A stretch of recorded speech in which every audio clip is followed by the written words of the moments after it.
President of Azerbaijan is visiting Turkey to attend the higher-level Strategic Cooperation Council meeting.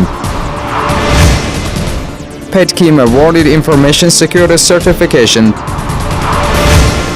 Azerbaijan will attract new sources for broadband internet development.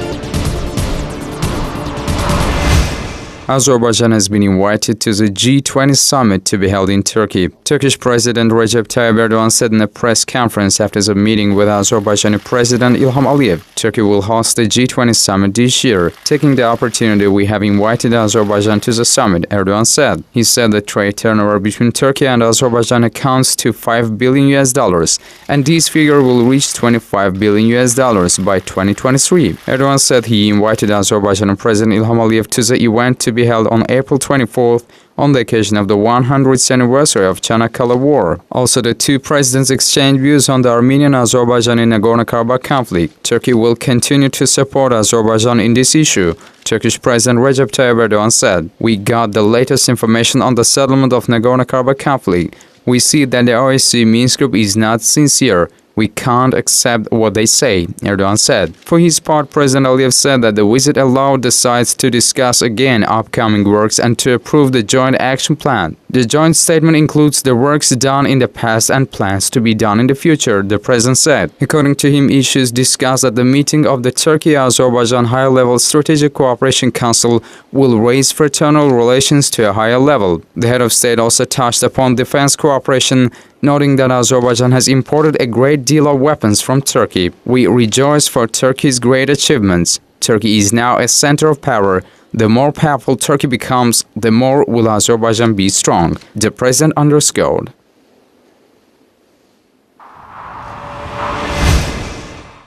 "2015 will be very remarkable for the Azerbaijan National Academy of Sciences, as this year marking the 70th anniversary of the Academy is planned," its president, Akif Alizadeh, told a news conference. The events to celebrate the ANAS anniversary are scheduled for November, and this has already been agreed upon. As an academy, we are not expecting an increase in the state budget funding. We have set forth a task before scientists for them to earn on their own. We have to give up the Soviet mindset. That is, it is wrong to wait for assistance, it is necessary to act on our own, Alizadeh said. According to him, the science of innovations should develop. Therefore, next year scholars should direct all of their efforts at increasing the innovative science.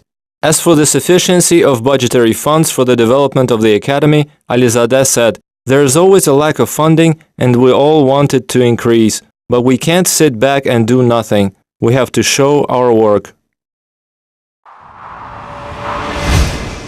A conference titled The Results of 2014, Views of Diplomats and Journalists has been held at the International Press Center.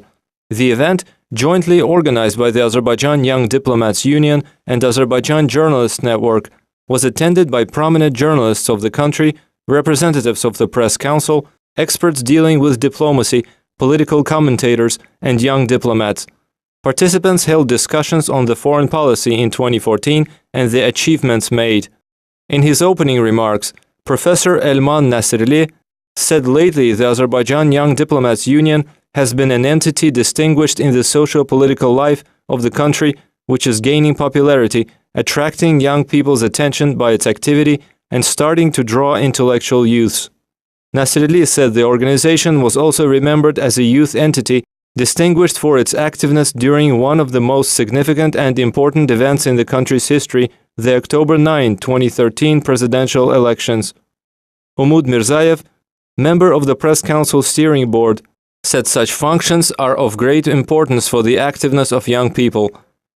Chairman of Azerbaijan Journalists Network Public Union, Ayaz Mirzayev, said the organization was established 3 years ago and it is ready to prioritize the views of experts in its future activity.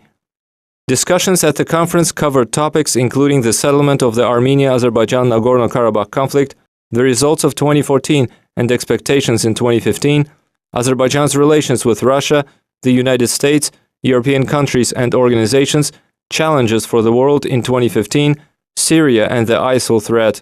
Participants also discussed political crises emerging from the world economic crisis and its potential impact on Azerbaijan, the Ukraine crisis, etc. Analysts attending the conference expressed their views and projections regarding priority areas for Azerbaijan's gaining success in 2015. Trans-Anatolian gas pipeline project is a priority for Turkey, the country's Foreign Minister Mevlut Çavuşoğlu said.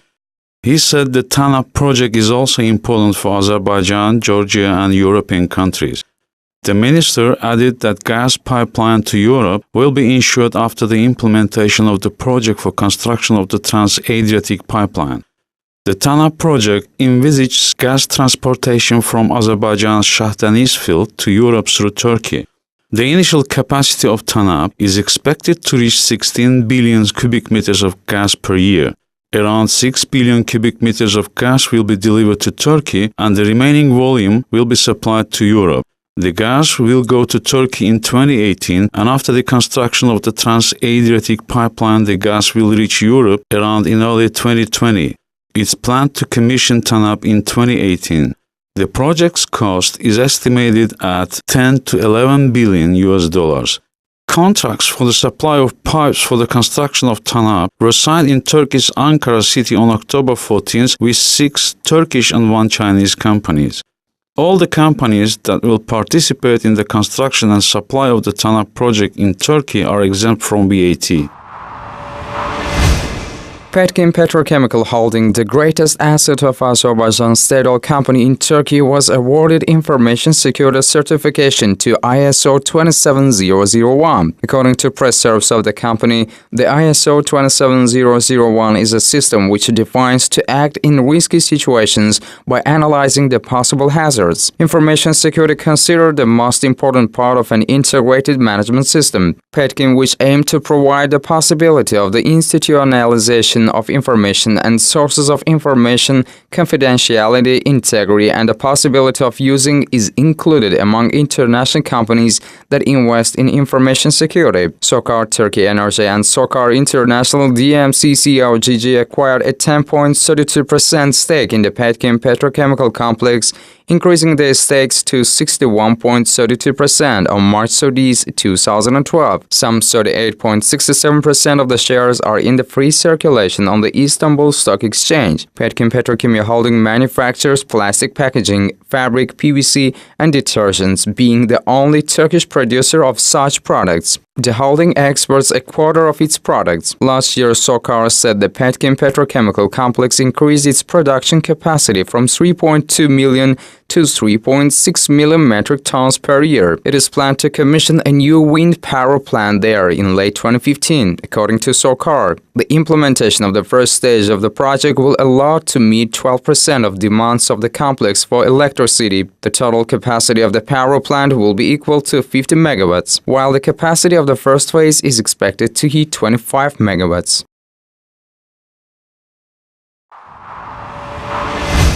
The Communications and High Technologies Ministry is planning to attract new financial sources for the development of broadband internet project in the country. Earlier, the state-owned fund was considered as a sole source of funding for the project, and now the ministry is aimed at attracting other sources. According to the ministry, this project is important for our country, and due to its economic feasibility problems, attracting new financial resources from other sources is not expected easily. The project will be successfully implemented, the ministry said. Currently, the final cost of the project has not been determined since the attitude to it has changed. The ministry added, the project will cover 2014 to 2016. Previously, the total project cost was estimated at more than 500 million US dollars. Last year, 120 million US dollars were expected to be allocated for the project from the state-owned fund. The ministry plans to cover all settlements of Azerbaijan with a high-speed access to the internet until 2017. The first priority areas of the project are expanding the number of users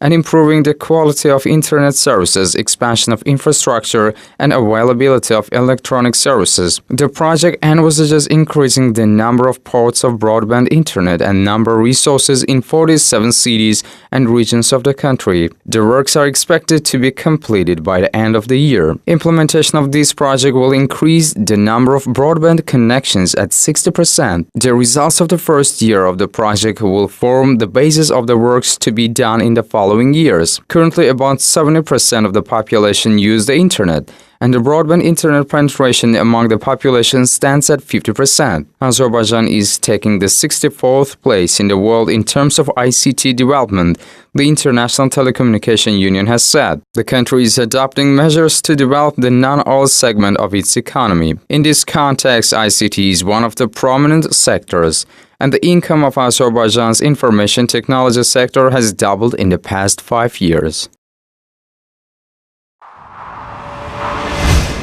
The banking system in Armenia is very close to roll off the cliff because of unresolved financial instability triggered by the non-stop devaluation of Armenia's national currency, the dram. According to local media, many of the banks in Armenia have decided not to carry out any transaction, including issuing loans, by the end of January. Several shops in the country, for instance furniture stores, which carry out their sales on purchasing loans, are now reluctant to get into any loan-based deal. At the same time, bank deposits in the dram have sharply decreased following the overwhelming fall of the dram in late December. Many depositors prefer to transfer their money into dollars or completely withdraw their deposits from the banks. The banks in Armenia are now likened to a cash machine, as they are engaged only two operations: receiving deposits and issuing loans. If these two functions are minimized, experts say the collapse of banking system would seem one step closer to reality. Earlier in December, Artur Javadian, head of the central bank, talked of a need for an optimization in Armenia's banking system, which will lead to a unification of the banks to help the stronger banks to survive while abandoning the rest to their fate. The banking system in Armenia is viewed as the vertebra of the country's recent economic skeleton. In other words, any transformation in the banking system could end up in a deep fluctuation of the whole system. A standstill and silence in the governmental cabinets promise no immediate measures to tackle the possible threat facing the banks in Armenia. According to several experts, Yerevan is afraid of Moscow to forestall the dram's depreciation, given its interrelation with the Russian ruble. The World Bank and International Monetary Fund once dragged Armenia out of a financial swamp in mid-December, when Prime Minister Hovik Abrahamyan got okay from the representatives to provide money allocations for shops at Armenia. They say there is no sense of saving a dead man from death. Armenia's breath is seemingly getting cut off due to the ongoing financial scourge and upcoming economic expectations. In this case, the hands from abroad will not be stretched out to help the post-Soviet country, but to close its eyelids.